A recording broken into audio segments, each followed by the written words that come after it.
Université Paris-Sud à l'heure de sa transformation. Sylvie Retailleau, bonjour. Bonjour Jean-Philippe Denis. Sylvie Retailleau, présidente de l'Université Paris-Sud. Université Paris-Sud qui est appelée à devenir, 1er janvier 2020, Université Paris-Saclay. On fait tout pour, avec nos partenaires. Donc effectivement, l'Université Paris-Sud est en plein projet de création de cette nouvelle Université Paris-Saclay, avec 4 grandes écoles d'ingénieurs et une école, 3 grandes écoles d'ingénieurs et une école normale, Centrale Supélec, l'Institut d'Optique et AgroParisTech, et puis avec 2 autres universités, Versailles-Saint-Quentin et Évry, et en partenariat très fort avec tous les organismes de recherche français, ce qui est une force pour une université intensive de recherche. Ça fait 10 ans à peu près qu'a été lancé ce 2011, grand projet. 2010, 2011. Voilà. Projet critiqué, parce qu'on disait, mais en fait, est-ce que on part pas d'un principe big is beautiful et donc faut mettre tout ce... Pourquoi ne l'a-t-on pas fait avant si ça avait du sens? En fait, on fait ça que pour Shanghai. Voilà. Comment, à un an... Comment projet critiqué parce que projet ambitieux d'abord, projet difficile, et je pense qu'il y a plusieurs raisons. Alors, Big is Beautiful, où on fait ça que pour Shanghai, effectivement, c'est ce qui a été beaucoup dit, ce qui est encore dit aujourd'hui. Je pense qu'on a largement dépassé ça, en tout cas pour nous à Paris-Sud. Shanghai, on y est déjà, ça a toujours été une conséquence au résultat, au travail de nos collègues en recherche, en formation. Et le Big is Beautiful, c'est parce que déjà l'Université Paris-Sud est une grande université de par sa taille et de son renom, 30 000 étudiants, plus de 4 000 personnels.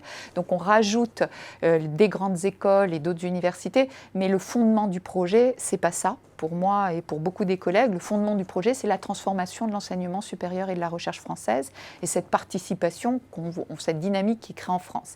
Alors le temps long, c'est que comme toute transformation profonde, avec cette dichotomie franco-française que l'on connaît, c'est difficile, c'est normal, ça demande du temps. Et je dirais que plutôt que Shanghai, plutôt que Big is Beautiful, les mots-clés en lettres d'or qu'on mettrait sur la transformation Paris-Saclay, c'est plutôt le décloisonnement, la culturation, le changement de fonctionnement avec une certaine subsidiarité, délégation, mais surtout un travail ensemble dans lequel on met au cœur l'étudiant, la recherche et notre communauté scientifique. Et c'est ça notre guide aujourd'hui pour créer le projet Paris-Saclay, et c'est peut-être pour ça qu'aujourd'hui il avance.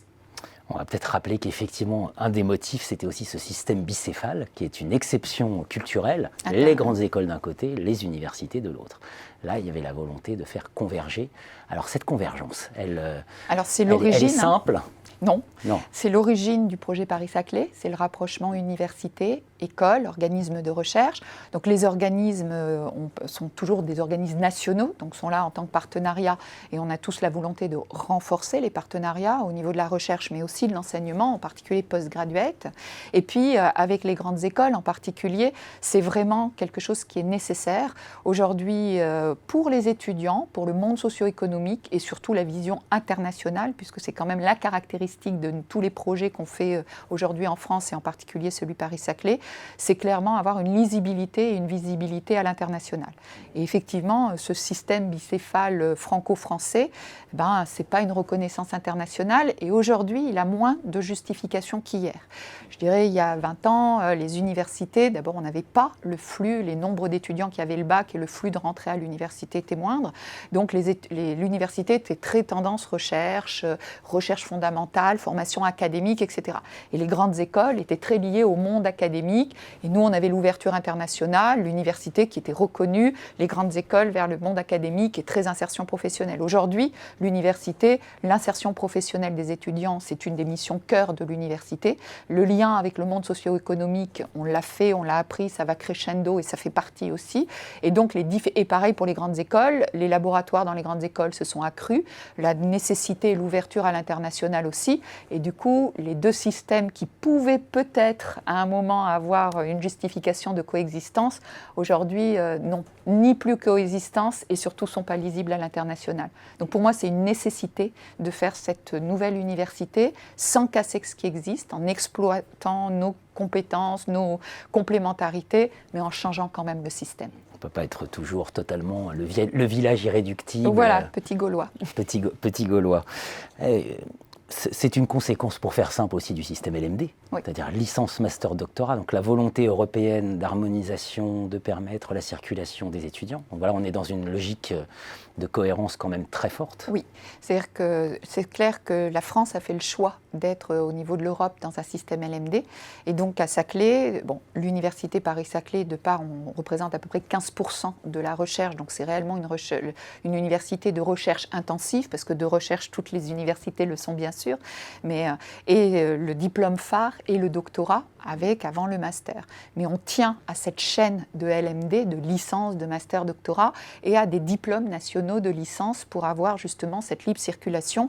Et finalement, quitte à transformer, quitte à faire évoluer les diplômes par rapport aux nécessités d'aujourd'hui, aux besoins et à la fois des étudiants à l'international et du monde socio-économique, on souhaite pouvoir avoir et mettre en valeur ces diplômes LMD au sein de cette université de rang mondial.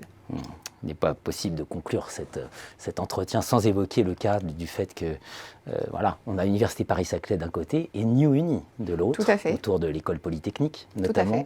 Alors voilà, c'est comment... Aujourd'hui, il y a un an, notre président de la République a annoncé, même si on l'avait, nous, travaillé un peu en amont, la séparation de ce qui est aujourd'hui notre communauté d'établissements à 19 établissements, dont l'école polytechnique et ses partenaires. Et depuis un an, il y a eu effectivement 2 blocs, une scission. Alors, cette nom de code, puisque pour l'instant, c'est un nom de code New Uni, autour de Polytechnique avec 5 écoles, et puis nous, plutôt mixte, université, grandes écoles, avec 4 grandes écoles et des universités.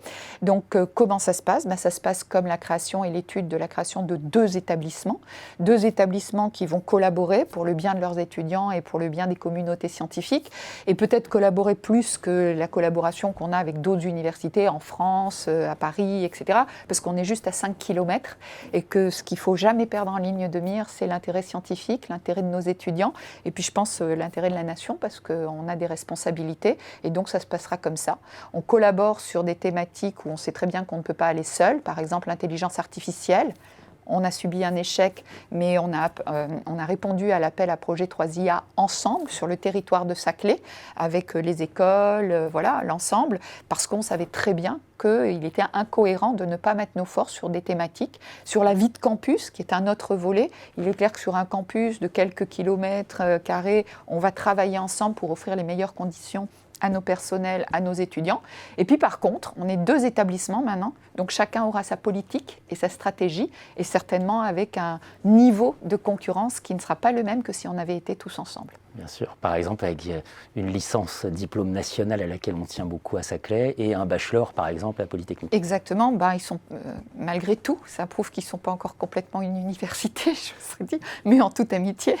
Mais en tout cas, de notre côté, effectivement, on les défend, et on défend une offre de formation plurielle, je dirais, qui représente aujourd'hui l'hétérogénéité des étudiants que l'on accueille à l'université et que l'on doit faire réussir. Et donc, on fera tout pour avoir une filière de licence sélective, visible à l'international, portée par l'université Paris-Saclay, par son rang, sa visibilité, et des filières de licence classique, de DUT, de licence professionnelle, dans lesquelles on va renforcer l'accompagnement, l'orientation, parce qu'on tient à toutes nos missions visibles à l'université, et on ne veut pas sélectionner les missions, mais simplement approprier notre offre de formation avec l'ensemble du public national et international au niveau des étudiants.